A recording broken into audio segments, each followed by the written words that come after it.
بسم الله الرحمن الرحيم. الحمد لله رب العالمين. اللهم صل على سيدنا محمد عبدك ورسولك النبي الأمي الصادق الوعد الأمين وعلى آله وصحبه أجمعين. اللهم لا علم لنا إلا ما علمتنا فعلمنا ما ينفعنا وزدنا اللهم لدنك علما نافعا. اللهم أرنا الحق حقا وارزقنا اتباعه، أرنا الباطل باطلا وارزقنا اجتنابه، ووفقنا للعمل بما يرضيك عنا برحمتك يا أرحم الراحمين. بعد فما زلنا مع رسالة الحل السديد واستشكله المريد لشيخ شيوخنا سيد العارف بالله الشيخ محمد بن هاشمي رضي الله عنه وأرضاه، وأعاد الله علينا من بركاته وإمداداته في الدارين آمين. وقال أيضا في لطائف المنن: ليس شيخك من استمعت إليه، إنما شيخك الذي أخذت عنه. السمع يتأتى حتى بالجماد، أليست الجمادات ستأتي وتشهد يوم القيامة؟ إذا كان لها سمع.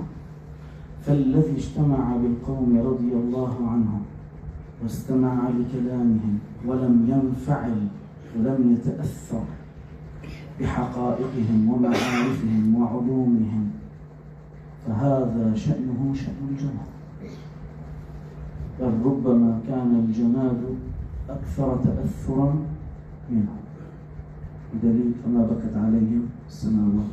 إذا مفهوم مخالفة، العارفون تبكي عليهم السماوات والأرض. لماذا؟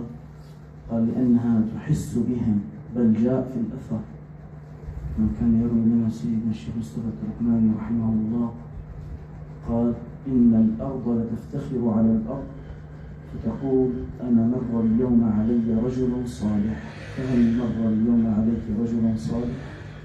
إذا حتى الجمال بيتأثر وبينتفع، وترتقي بعض الأماكن على بعضها بمرور الصالحين عليها، ذلك يبقى المكان على آثارهم. إذا المكان يتأثر، المكان يتأثر، فما بالك بهذا الإنسان الذي اجتمع بهم ولم يتأثر؟ إذا هذا والعياذ بالله من الداخلين في قوله تعالى: وإذا قرأت القرآن جعلنا بينك وبين الذين لا يؤمنون بالآخرة حجابا مستورا وجعلنا على قلوبهم أكنة أن يفقهوا وفي آذانهم وقرا. سمع في الحقيقة ما سمع، وسمع بالأذن الظاهرة ولم ينفذ ذاك السمع إلى سمعه الباطن، ولو سرى هذا إلى سمعه الباطن فكان حاله كما قال الحق سبحانه وتعالى: ترى أعينهم تفيض من الدم مما عرفوا من الحق. ليس شيخك من استمعت منه، إنما شيخك الذي أخذت عنه، أي انطبع ما فيه فيك، كما قال سيدي أبو الحسن الشاذلي لتلميذه أبي العباس: إنما صحبتك لتكون أنت أنا. سيدنا الهاشم الله يرضى عنه أن يقول: الشيخ الحقيقي هو من يوصل المريد إلى رتبته أو أعلى منه، هذا الشيخ الحقيقي.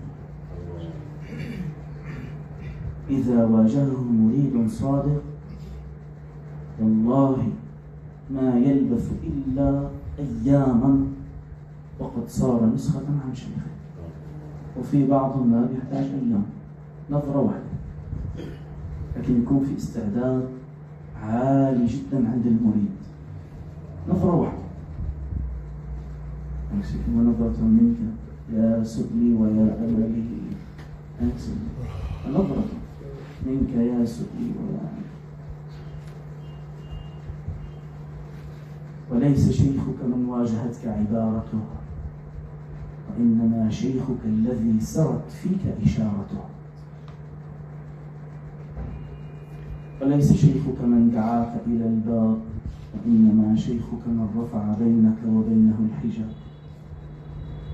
وليس شيخك من واجهك مقاله، إنما شيخك من نهض بك حاله. شيخك هو الذي أخرجك من سجن الهوى ودخل بك على المولى حتى قال لك ها أنت وربك.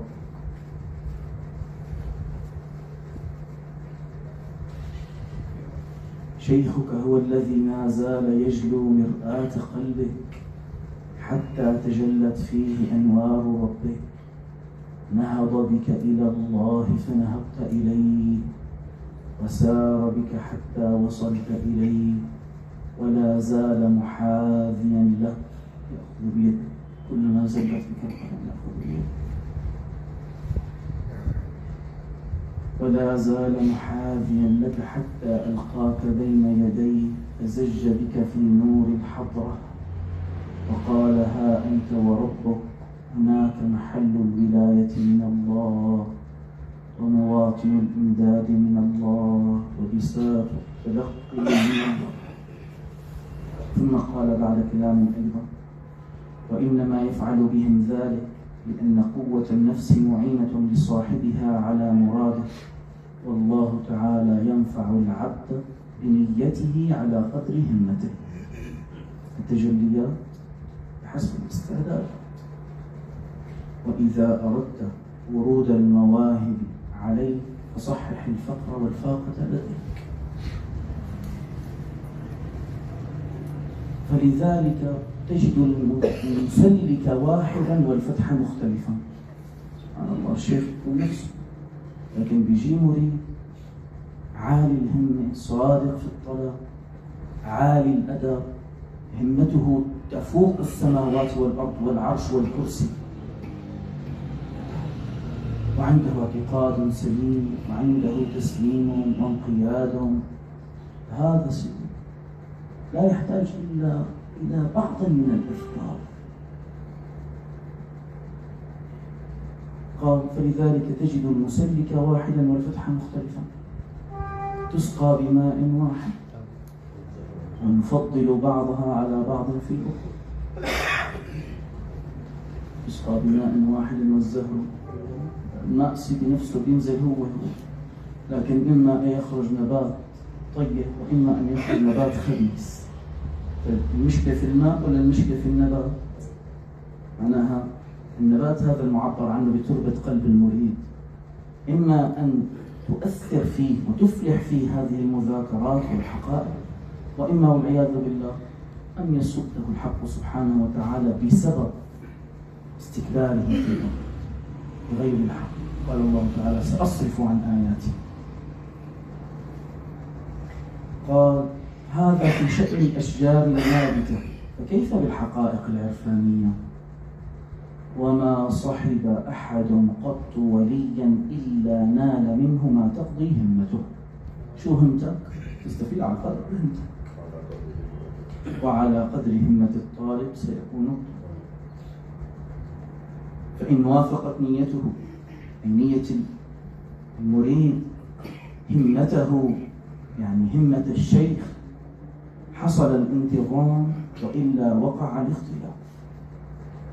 فالأحيان يكون الشيخ بس مراده هيك شيء من التبرك واجتماع الناس على الذكر والدعوة العامة، يكون في مريد عند منه يعني رغبة في كمال الحقائق العرفانية، فهنا اختلفت نية المريد مع همة الشيخ، إذا ما بيستفيد منه فوجب عليه الرحيل عنه.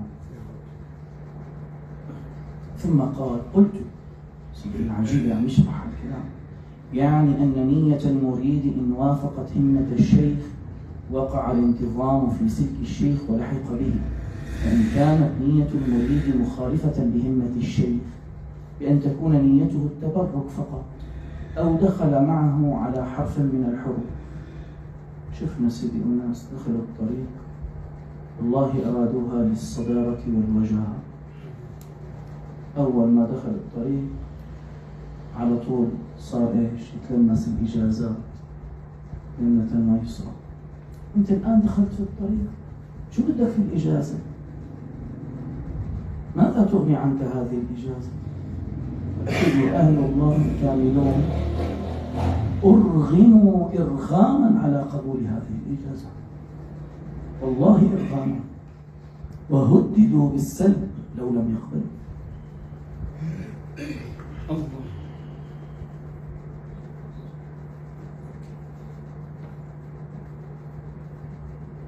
قال أو دخل معه على حرف من الحروف أو بده كشف. بعضهم بيدخل على الطريق بس بده كشف. شو بدك من كشف يا سيدي؟ البوذي عنده كشف. أنت دخلت حتى تعرف الله المعرفة الخاصة،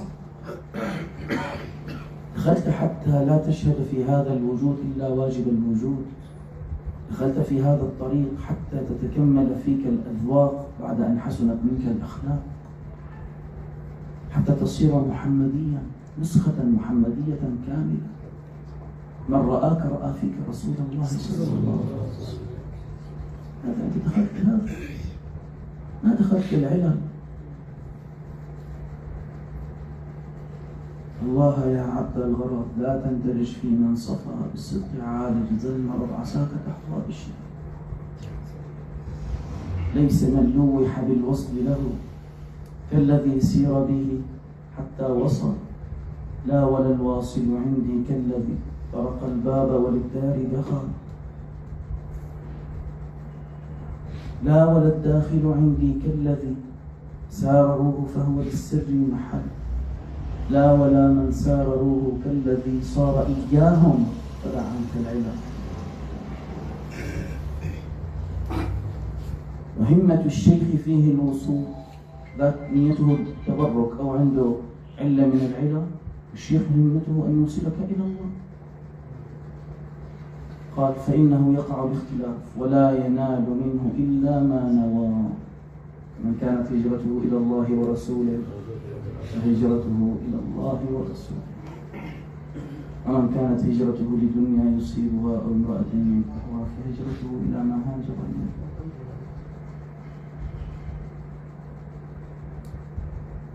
قال ولا ينال منه إلا ما نوى إلا إن سبقت له من الله سابقة، يعني أدركه الله، فلا بد أن تنهضه همة الشيخ إلى ما سبق له والله تعالى أعلم. وقال أيضا في شرحه على الحكم العطائية ورابعها عدم الانتقال عنه إلى غيره، يعني إذا كان هو مريد حقيقي وشيخ حقيقي لا يجوز له أن يتلفت إلى غيره، وهذا عندهم من أقبح كل قبيح وأشنع كل شنيع، وهو سبب تسويس بذرة الإرادة فتفسد شجرة الإرادة بفساد أصلها، وهذا كله مع شيوخ التربية. قصدنا الشيخ الحقيقي أو المريد الحقيقي كما تقدم. وأما شيوخ أهل الظاهر فلا بأس أن ينتقل عنهم إلى أهل الباطن إن وجدهم ولا يحتاج إلى إذن، أي يستأذنهم لأهل الظاهر، لأن الغالب عليهم أن يمنعهم كبرهم من انتساب طالب أو مريد عندهم إلى شيخ آخر. الله تعالى أعلم. وقال أستاذنا ابن هاشم عن قوة، وقال أستاذنا سيد الحاج أحمد بن مصطفى بن علي العلاوي بن عليوة رضي الله عنه في شرحه على المرشد المعين عند قول المصنف شرط الإمام ذكر مكلف البيتين، فأخبر أن الإمام الذي هو كناية عن شيخ التربية الدال على الله بالله المدعي الوصول إليه يشترط فيه شروط، فإن فقدت أو فقد شرط منها لا يصح الاقتداء به، ولا يمكن الوصول للمريد ما دام متعلقا به، بل يكون له قاطعا عن الله من أعظم القواطع حيث كان المريد متعلقا به لا يلتفت لغيره. والله حسيب من كانت هذه صفته، حيث ضيع المريدون أوقاتهم بسبب صحبته. وعليه فيطلب من المريدين أن يحافظوا على شروط الإمامة لئلا يقتدي بهم بعضهم بأدنى منه رتبة في معرفة الله الخاصة إلى آخره. فانظروا. وقال أيضا رضي الله عنه من الشرح المذكور عند قول المصنف والمقتدي الإمام يتبع خلا زيادة قد حققت عنها عديلة، وحاصل الأمر يكون تابعا له على أي حالة كان عليها، لأن متابعته واجبة على المريد ومخالفته لا تجوز بحال، اللهم إلا إذا تحقق المريد وقوع الزيادة من الشيخ، يعني وجود انحراف، وجود خروج عن أصول الطريق، وهنا يجب عليه أن لا يتابعها.